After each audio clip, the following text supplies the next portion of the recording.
Students, ఈ వీడియోలో chromium copper configurations ఏవి స్టేబుల్గా ఉంటాయో మనం చూద్దాం. Chromium outer most configuration is 4s2 3d4. దీన్ని మనం ఎలా రాస్తాం?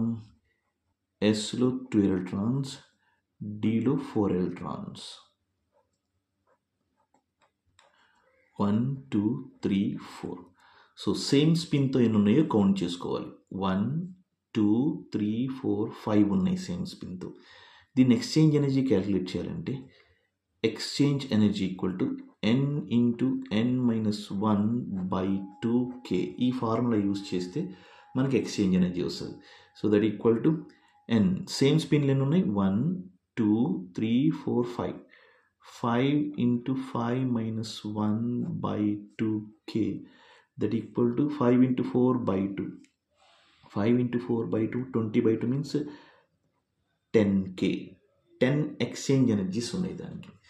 Same chromium configuration, another configuration మనం ఏం రాస్తాం? క్రోమియం 4s1 3d5 రాస్తాం. సో 4s1 3d5 అంటే 1 2 3 4 5. సో సేమ్ స్పిన్తో 1 2 3 4 5 6 ఉన్నాయి.